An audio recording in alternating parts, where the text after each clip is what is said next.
didn't spoil the perfect record of pins and ribbons solving all the world's problems. I mean, you can't name a problem from guns to AIDS to bullying to cancer that still exists after people wore a ribbon for it. Except all of them.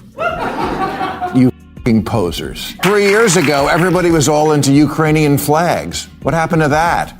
Another cause tossed into the junk drawer with yesterday's choke collar? Get out of here with your virtue-signaling body ornaments. They're just crucifixes for liberals. This year's Golden Globes are done and dusted, and once again, political performance took center stage. Many activist celebrities sported pins to spotlight ICE enforcement across the country, but one man refused to play along, Bill Maher. The comedian didn't just skip the performance. He turned around and openly called out those who joined it. The moment was sharp, unfiltered, and unapologetically brutal. So hit the subscribe button, buckle up, and let's get into it. We're now right in the middle of awards season here in Hollywood. How about everybody drop the politics for a couple of hours and just enjoy these happy, dopey celebrations of show business? You know, I was up for a Golden Globe this month and... Oh, thank you. Please. I'll put it with the 33 Emmys I lost. That's a real number. And walking in, some reporter asked me why I wasn't wearing a lapel pin for the first Minneapolis shooting a couple of weeks ago, and I said, well, it was a terrible thing that happened, and it shouldn't have happened, and if they didn't act like such thugs, it wouldn't have had to happen, but I don't need to wear a pin about it. Now, please understand, I had no idea this question was coming, and so tonight I'd like to say that if I had the chance to think about it, my answer would be exactly the same. Right out of the gate, Maher launches into a full-throated critique of woke culture, wasting no time and pulling no punches. If there's one thing audiences respect about Maher, it's that he refuses to move with the herd. He thinks for himself, speaks for himself, and acts on his own terms. That's precisely why he didn't wear the lapel pin. The gesture felt performative, not principled. He argues that real concern doesn't come from symbolic accessories, but from honest conversations and uncomfortable truths. Maher also takes a hard, unpopular stance on the incident itself, arguing that how the situation unfolded was more complicated than it first appeared. In his view, cooperation could have led to a very different outcome. At the same time, he doesn't give ICE a free pass. Maher acknowledges that the agents involved could have handled the situation with more restraint and better judgment. His point is clear. Reality is messy, blame isn't one-sided, and slogans won't fix complex problems. Same. ICE, thugs, pins, stupid. I'm with me on this one. So no need to keep sending supporting texts. Yeah. You know how I hear about whatever my latest scandal is? I open my phone and there's a dozen texts. I support you. Great, I assumed you did. About what?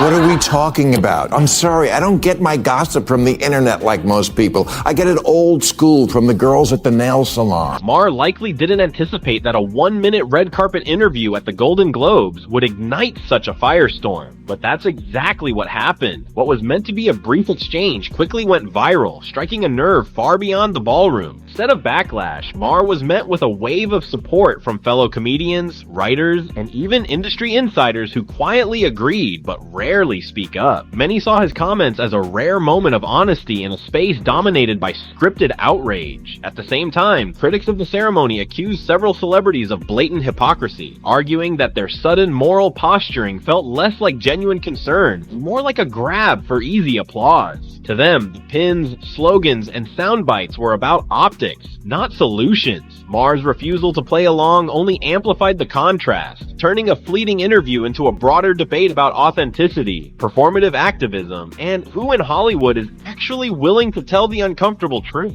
Then I'll be out to dinner, and the waiter will come over and say, "Big fan, Bill, stay strong."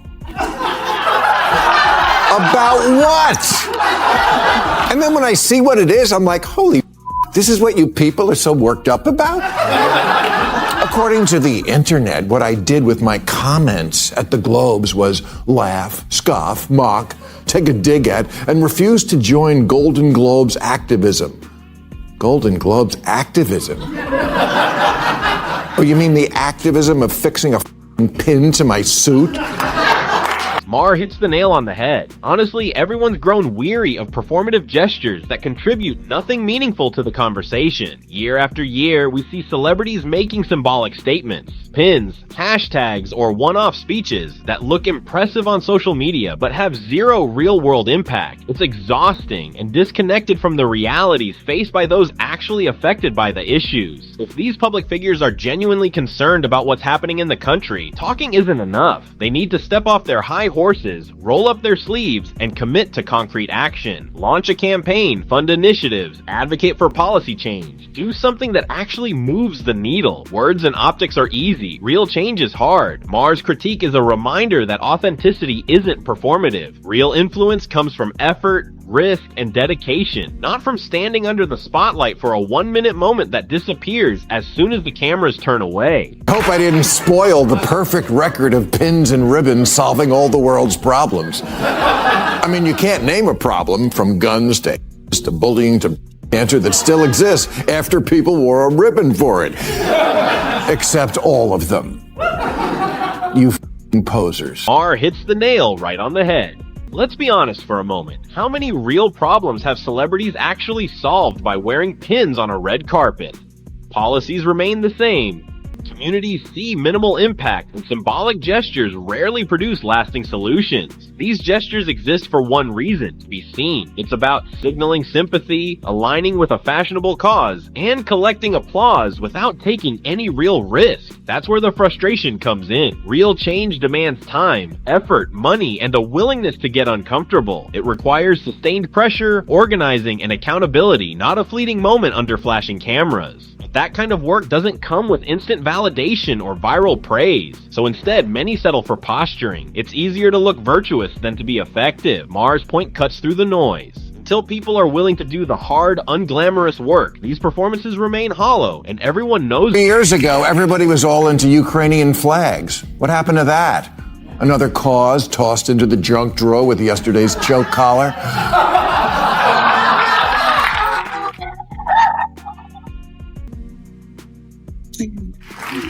Get out of here with your virtue-signaling body ornaments. They're just crucifixes for liberals.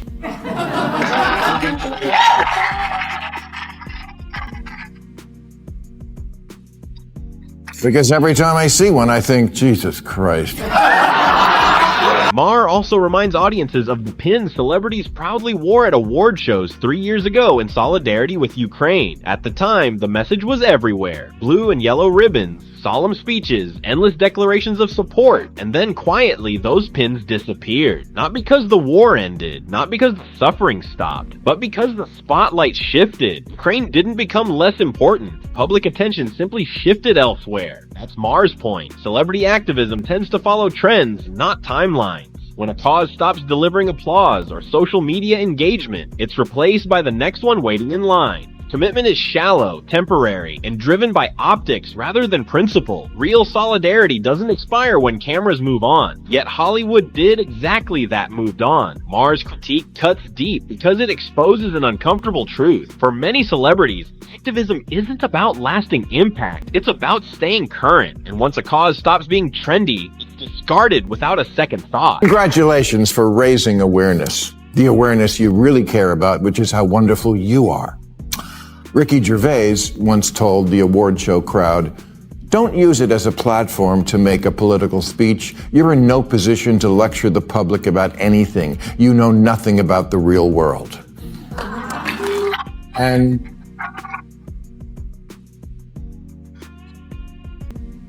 And of course, this is where celebrities say, "How dare you? We're citizens with just as much right to speak out." Agreed, you absolutely do. I'm just saying, don't.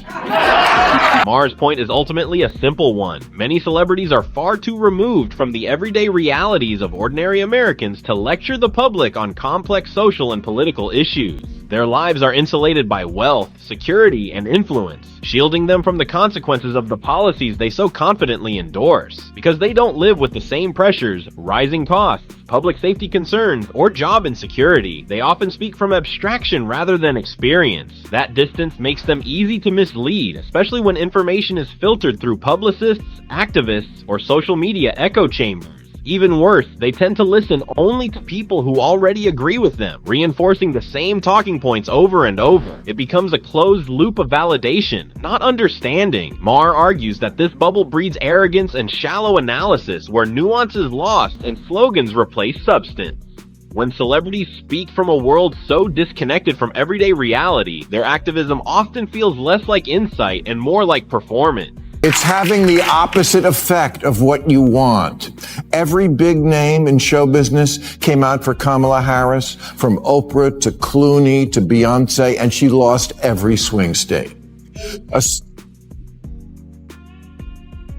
A survey of Ohio voters found Taylor Swift's endorsement actually had a negative impact, with 24% saying it made them less enthusiastic about her as a candidate. Come on. Read the room, Democrats. Here's where it gets interesting. Some post-election analyses suggest that celebrity endorsements of Kamala Harris may have hurt her campaign rather than helped it. Instead of swaying undecided voters, star-studded support appeared to reinforce skepticism among everyday Americans. Many people simply prefer celebrities to stay in their lane as entertainers, not political authorities. While they may admire them on screen or on stage, that admiration doesn't translate into trust on issues like politics, the economy, public safety, or social policy. In fact, for some voters, celebrity involvement signals elitism and detachment, not credibility. It can feel like being lectured by people who don't share the same struggles or consequences. Rather than broadening Harris's appeal, the endorsements risk alienating voters who already distrust elite institutions and cultural gatekeepers. The takeaway is blunt but revealing. Fame doesn't equal expertise, and star power isn't a substitute for substance when it comes to winning public trust. Celebrities aren't helping, and why would they?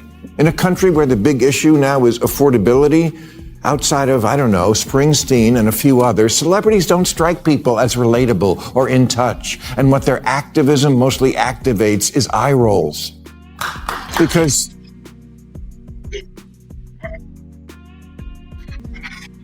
Because stars, they're not just like us. They're just not. They fly private. They have 5 houses all over the world. They give their kids ridiculous names.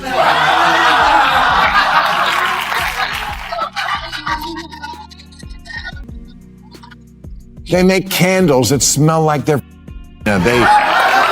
It's true, stars aren't like the rest of us, and that's the heart of the disconnect. Their cushioned lifestyles are worlds apart from the daily realities most people face. They don't worry about rising rent, job security, crime in their neighborhoods, or whether their paycheck will stretch to the end of the month. Because of that insulation, it's difficult for them to genuinely represent everyday Americans or speak on their behalf. Empathy requires experience, and without living through the same pressures, their commentary often feels hollow or out of touch. That doesn't make them bad people, but it does limit their perspective. When celebrities claim to speak for the people, it rings false because they rarely endure the consequences of the policies or ideas they promote. Representation isn't about visibility or fame. It's about shared struggles and understanding. Without that connection, celebrity activism can come across as detached moralizing rather than meaningful advocacy rooted in real life. It's okay, you're stars. We like you for who you are.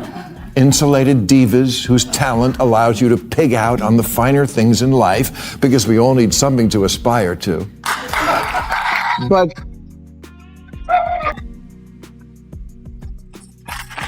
But being talented, which you are, isn't the same as knowing things or having the credibility to advise people on their politics. You rail against privilege, but you avail yourself of the greatest privilege of all, to remain clueless.